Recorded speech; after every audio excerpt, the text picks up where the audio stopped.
The morning fog clung to Vallon Harbour like a secret waiting to be told. Commander Sabrina Hartley adjusted the wheel of her 26-foot cutter, Sea Whisper, as she approached Dock 4 in the pre-dawn darkness. The vessel bore no military markings, just her name painted in small, pale letters on the stern. That was intentional. At 42, Sabrina had spent the last 15 years climbing through the ranks of Naval Systems Command, earning her position as the highest-ranking systems officer in the fleet through sheer competence and an almost supernatural ability to remain calm under pressure. Today's mission was critical, field testing the new NavSys autonomous navigation system in real harbor conditions, away from the bureaucratic oversight that often corrupted data. She had filed her authorization at 400 hours, embedding it deep in the system logs where only those who knew how to look would find it. The test required absolute discretion. Too many previous trials had been compromised by brass-wanting photo ops and politicians seeking headlines. As Sea Whisper glided toward the restricted dock, Sabrina cut the throttle and let momentum carry her into position. Her movements were precise, almost ritualistic, tying off the bowline with swift, confident hands, adjusting the fender, checking the NavSys panel one final time. The system had performed flawlessly, its soft blue glow indicating successful data collection. She stood at the dock's edge, breathing in the salt air and watching the first blade of sunlight pierce the horizon. Everything was going according to plan. The harbour remained quiet, undisturbed, exactly as she'd intended, but as she turned back toward her vessel, the sound of boots echoed across the wooden planks. Two figures emerged from the patrol shed, their silhouettes sharp against the morning light. Something in their stride told her this wasn't a routine check. Officer Derek Renner spotted the small vessel the moment he stepped outside, his coffee still steaming in the crisp air. Beside him, Officer Marcus Taggart finished buttoning his patrol jacket, already reaching for his gloves. "Somebody's lost," Taggart muttered, eyeing the plain boat with obvious disdain. Too small, too quiet. No proper transponder signal either. They approached with the casual confidence of men who'd done this routine 100 times before. Neither bothered to check their logs or verify dock assignments. In their minds, Dock 4 was their territory, and this woman, whoever she was, didn't belong. The first warning sign should have been her composure. Most trespassers stammered, made excuses, or tried to flee. This woman simply turned to face them, her expression calm and unbothered, as if she'd been expecting this exact moment all along. "First contact, ma'am. This is a restricted dock," Renner announced, his voice carrying the practiced authority of someone accustomed to immediate compliance. "You can't moor here without proper authorization." "Identification, please." Sabrina studied both officers for a moment, taking in their body language, their positioning, the way Taggart's hand already rested near his belt. She'd commanded men in war zones who showed more restraint than these, two displayed in their own harbour. "My authorization is embedded in the system log," she replied quietly, each word deliberate and measured, "filed at 0400 hours. Taggart snorted, sharing a knowing look with his partner. "System log." "Lady, this isn't some laptop rental pier. Dock 4 is military restricted. You're trespassing." Renner stepped closer, his tone hardening. "What's your name? And don't make me ask again." Without sudden movements or visible tension, Sabrina reached for the leather satchel resting near the helm. The moment her hand moved, Renner's fingers went to his weapon. "Don't move!" he barked. She froze, then slowly lifted the satchel by its strap and opened it. Inside was her official ID wallet, crisp and regulation. She extended it toward Renner with, the same calm precision she'd used to hand over coffee to a colleague. René barely glanced at the identification before tossing it onto the deck with theatrical disgust. "This is fake," he declared. "You're claiming to be some commander of what, Navsis?" On that piece of junk, the ID lay face up on the fiberglass, morning light catching the official seal. Anyone who bothered to look closely would see the security features, the proper formatting, the photo that matched the woman standing before them. But René and Tega weren't looking. They'd already decided what they wanted to see. "Step back. Hands behind your back," René ordered. When Sabrina didn't immediately comply, he shouted, "Now!" The sound startled a gull from the nearby piling, its cry echoing across the still water. Sabrina complied without protest. She stepped back, turned, and placed her wrists behind her, her expression unchanged. She didn't speak, didn't argue, didn't threaten consequences. She simply stood still and waited. The zip ties snapped tight. Too tight. Target stepped aboard Sea Whisper like a man entering his own garage, ready to catalogue his spoils. "Let's see what our commander here has been hiding," he muttered, beginning his systematic destruction of everything she'd worked to protect. In that moment, as Sabrina knelt on the dock with her face pressed to the fiberglass, the real test began. Not of her navigation system, but of something far more fundamental: how power behaves when it believes no one is watching. The humiliation people had started to gather now. 3 men on paddleboards had pulled up to the end of the dock, curious about the commotion. A woman near the fueling station paused with her phone raised, already filming. Someone in a service jacket stood by a bollard, not interfering, but not walking away either. Target worked methodically through Sea Whisper's compartments, pulling out emergency blankets, tool rolls, and a compressed life raft, tossing each item onto the dock with theatrical disgust. The careful organization Sabrina had maintained was destroyed in minutes, her equipment scattered like debris from a storm. "You're awfully quiet," René observed, crouching beside her on the dock. His hand pressed down on her shoulder, forcing her chin against the fiberglass. "What happened to all that Navy authority? No threats? No boyfriend coming to save you?" Sabrina's breathing remained steady, in and out, controlled. The zip ties were cutting into her skin now, but she didn't shift position. Her knees burned against the deck, her shoulders ached, but her posture never slumped. She stared at the reflection of the dock post in the calm water, waiting. Then Target found the embedded Navsys console. "What the hell is this?" he demanded, yanking the panel open. Cables snapped as he examined the still active screen. The system blinked once, displaying weeks of carefully collected data, before his boot came down hard, the screen shattered with a low pop. Months of development work, irreplaceable test data, destroyed in an instant. Sabrina didn't flinch. "That your command center?" René whistled, impressed by his partner's thoroughness. "Cute. You think you're testing classified tech on our dock?" "Still," she said nothing. The phones in the crowd caught everything: the casual brutality, the systematic destruction, her absolute stillness in the face of it all.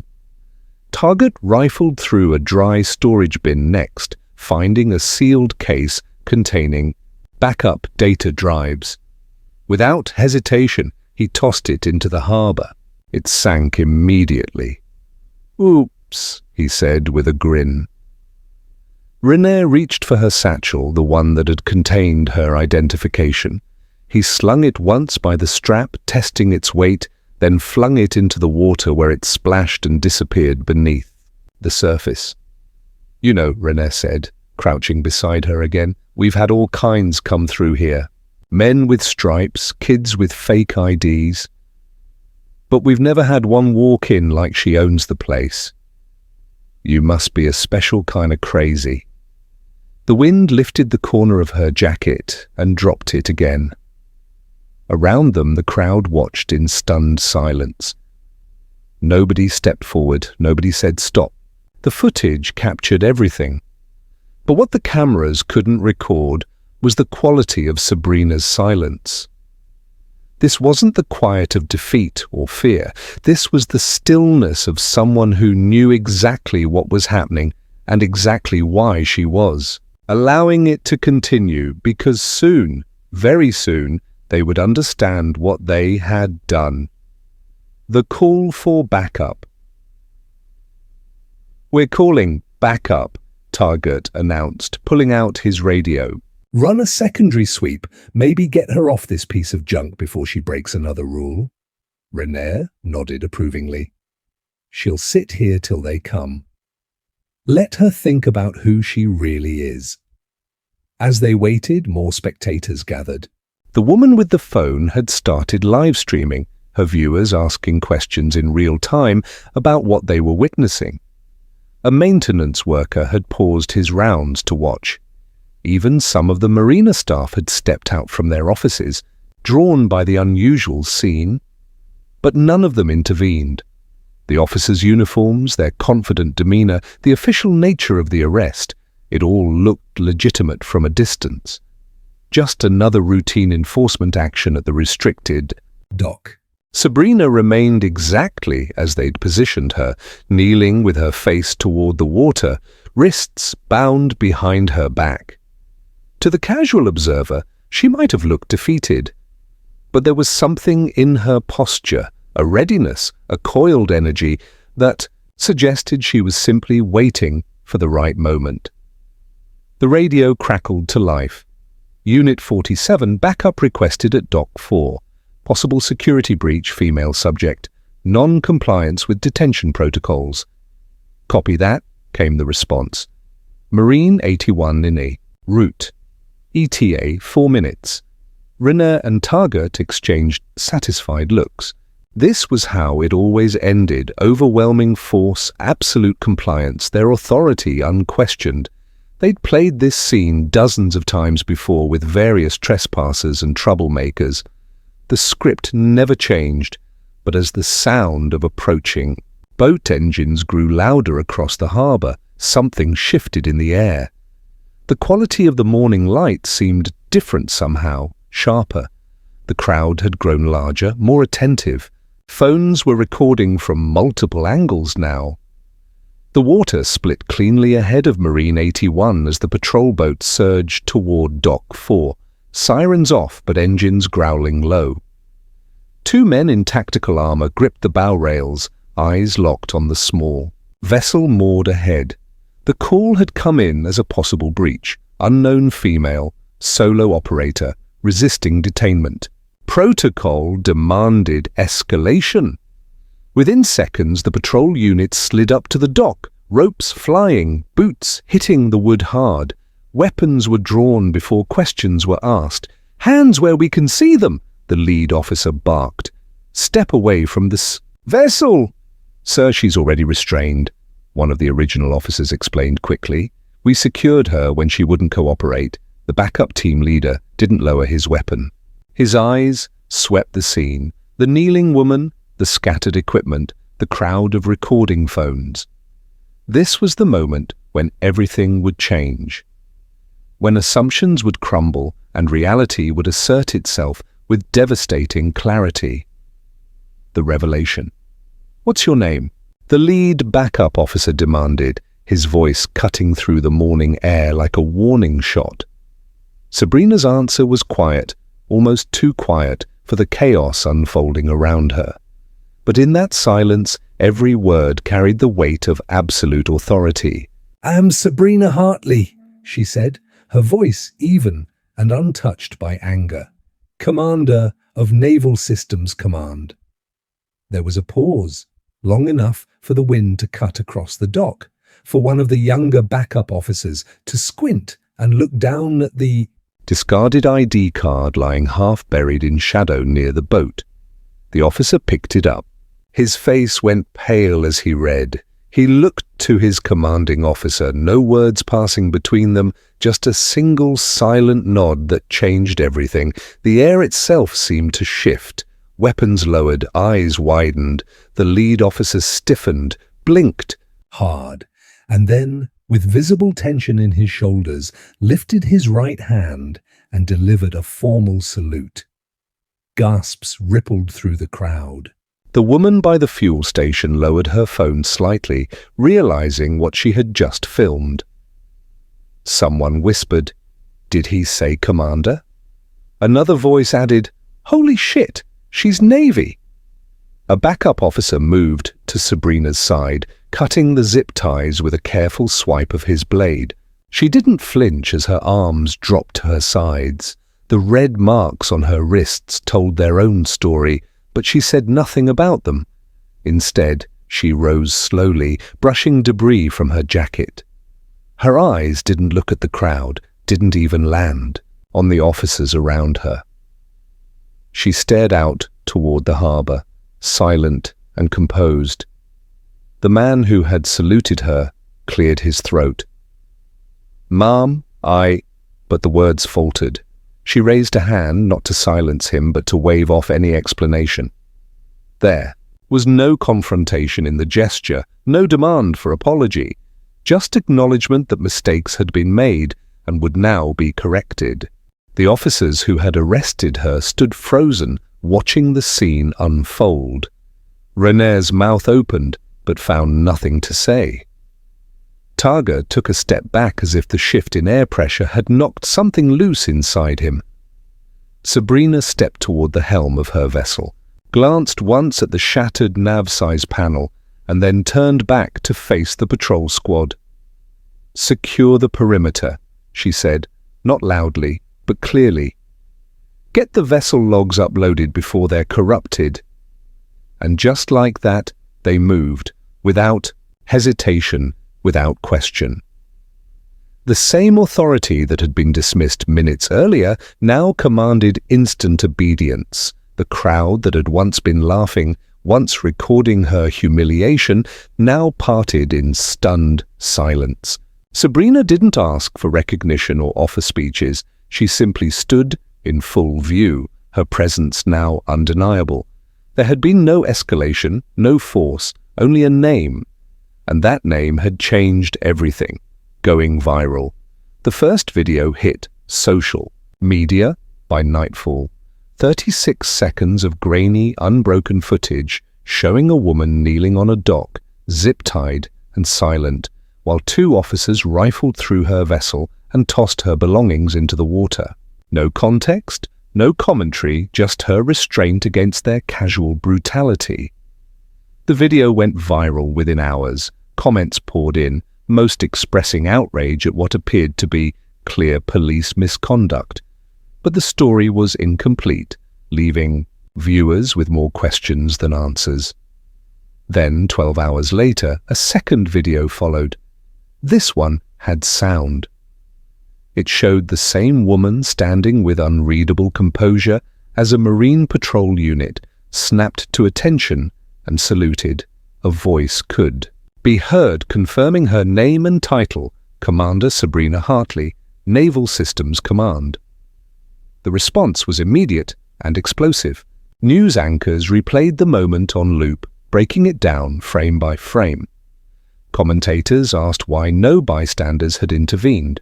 Social media analysts tracked the video's spread across platforms as Thai Commander Hartley began trending globally. Within 24 hours, every major news outlet had picked up the story. But behind the viral noise, something quieter and more significant had begun. Senator Claire Brady, a senior member of the Naval Appropriations Committee, stood before a row of microphones in a navy blue blazer and called for a formal inquiry. "We cannot afford to ignore what this reveals about our institutions," she said, holding up a photo of Sabrina taken during a systems symposium 2 years earlier. "We failed her. We must not fail again." The Office of Naval Integrity received the directive before noon. By 2:00 p.m., Captain Maria Kessler was assigned to the investigation. Known for her precision and absolute intolerance for internal corruption, she arrived at ONI headquarters with a sealed briefcase and a blank report file titled Classified Review Vallon Incident. But the real story was just beginning.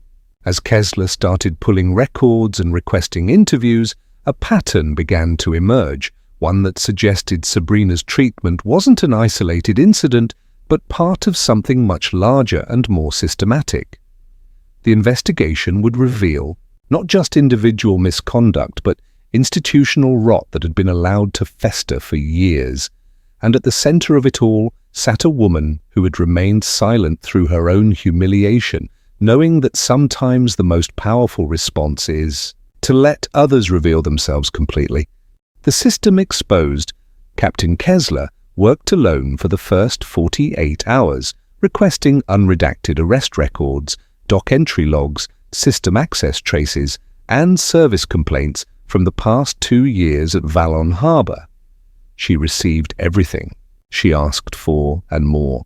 Stacked within digital archives were dozens of complaints filed by junior officers and civilians, each pointing to procedural violations, abuse of force, and dismissal of proper identification. Every single complaint had been closed under the same set of signatures, reviewed, deemed non-escalatory. Risk minimal. One name appeared repeatedly in the chain of command, Commander Elise Rowan. At first, the emails seemed routine, brief, coded, bureaucratic phrases designed to avoid scrutiny. Recommend closure. Insufficient escalation. No further review needed. But the pattern was unmistakable. Any complaint involving a female detainee, especially where credentials had been presented, was filtered directly to Rowan's desk. From there, they vanished. Kessler didn't speak to the media or issue early findings, but quietly she began reaching out to officers who had left their posts without explanation. Some replied within hours, others took longer. A few had moved out of state. All had similar stories. They'd witnessed misconduct, reported it, and been isolated or pushed out. Now they wanted back in. The leaks began 3 days after Kessler opened her investigation. Internal memos, redacted arrest reports, chain of command summaries with entire blocks of text blacked out, screenshots of denied transfer requests. The tone of public conversation shifted. This was no longer about one woman on a dock. This was about a system that had silenced dozens like her and counted on no one noticing. When confronted with the evidence, Commander Rowan's carefully constructed defenses began to crumble. The smoking gun came in the form of an email dated 7 months prior, addressed to a deputy enforcement officer. If she resists, book her. If she doesn't, book her anyway. Quiet her that way. The press conference that followed was brief. ONI confirmed significant procedural failures and potential systemic suppression of accountability within select coastal enforcement branches. No names were given, but the message was clear. Investigations were underway. Personnel changes imminent. Senator Brady gave a second statement. What happened at Vallon is not just about one officer's misconduct. It's about what we allowed to harden into habit. We owe Commander Hartley more than an apology. We owe her change. Sabrina made no public comment. She had been contacted, informed, invited to speak. She declined every request. The only public photo of her since the incident showed her walking alone along a dock in Rockshore Naval Quarters, wind in her hair, eyes forward. But the system was no longer still, and neither was she. The final test. The call came during the height of the media storm. A federal courthouse 10 miles inland had been breached. 2 guards were down, hostages confirmed, armed suspect with unknown demands. Within minutes, The harbour fell into lockdown as every available tactical unit scrambled to respond. The officers who had detained Sabrina were benched pending investigation, standing uselessly behind the fueling shed while their colleagues rushed toward real crisis. But as chaos erupted around the emergency response, Sabrina moved with quiet purpose toward the command van. Inside, confusion ruled, maps scattered, operators arguing over comm frequencies, screen feeds flickering between exterior courthouse, shots and blurry thermal scans. Someone shouted about rerouting drone coverage. Sabrina said nothing as she stepped inside, selected a plate carrier from the gear rack, and slipped it on like habit. No one stopped her. No one questioned her presence. She sat at the communications console as if she belonged there. The primary operator was mid-call with a SWAT team leader when she reached forward and tapped mute. "He's bluffing," she said quietly. "Watch his pacing, 12-second intervals. He's reading from a written demand list." The operator blinked, still breathless from shouting. "Who are you? Run facial recognition against defense personnel," she continued calmly. "He's former transport. Look at his wrist, removal scars from cuff protocol. Start with dishonorable discharges." Keys clicked. The feed shifted.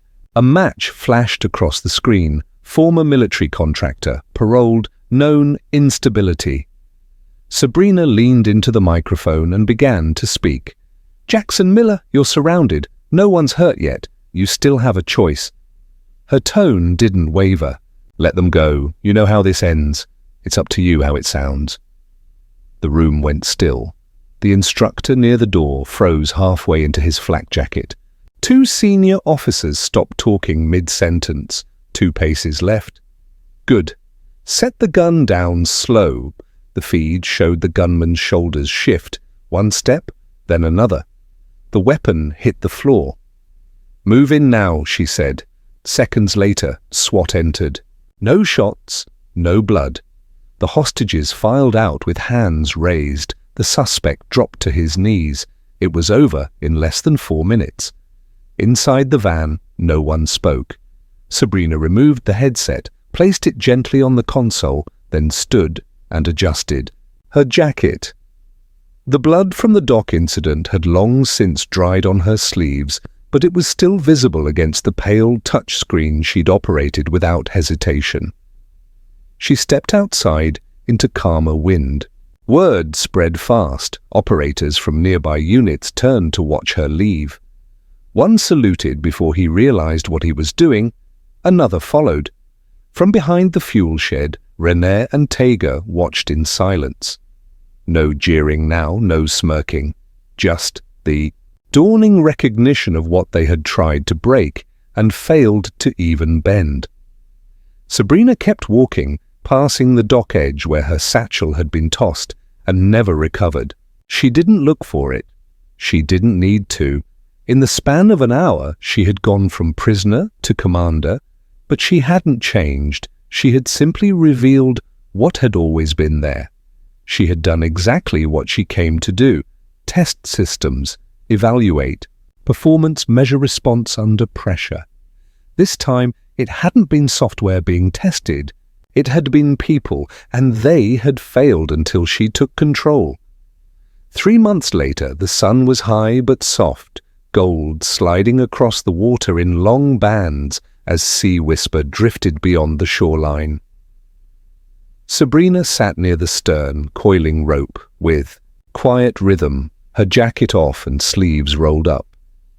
The faint lines on her wrists had faded but never quite disappeared. Reminders she no longer minded. Her 8-year-old niece sat on the port bench with a small fishing rod, feet dangling above the surface. Her sister hummed a gentle tune from the bow, too familiar to name, but perfect for the moment. When the fish tugged the line, her niece gasped with delight. Sabrina moved slowly to her side, kneeling with ease, guiding the girl's hands with her own. Let it pull, then ease it in. she said softly. They hauled in the fish, small, silver, beautiful, in the sunlight. Her niece whooped with joy as Sabrina carefully removed the hook, held the fish steady for one last look, then lowered it back into the sea. "Why do you like being on the boat so much?" her niece asked, suddenly curious and innocent. Sabrina didn't answer right away. She looked around at the water, the light, the silence they were allowed to share. "Because it's honest," she said finally. "It doesn't care who you are, only how you move." The girl nodded, not quite understanding but content. They stayed out until the sun touched the horizon. Sabrina adjusted the ropes one last time, turned the boat slowly toward home, and let Sea Whisper ease into the current. The hum of water filled the space between their words. She didn't need applause. She didn't want headlines. She had already won, not by rising louder, but by never kneeling when it mattered most. In a world quick to speak and slow to listen, her silence had become the loudest truth in the room, and sometimes that's exactly what victory looks like. If you enjoyed this story, don't forget to hit the subscribe button and become a part of our Everyday Life Stories community. Where are you watching from? Drop a comment below. We love hearing from our amazing viewers around the world.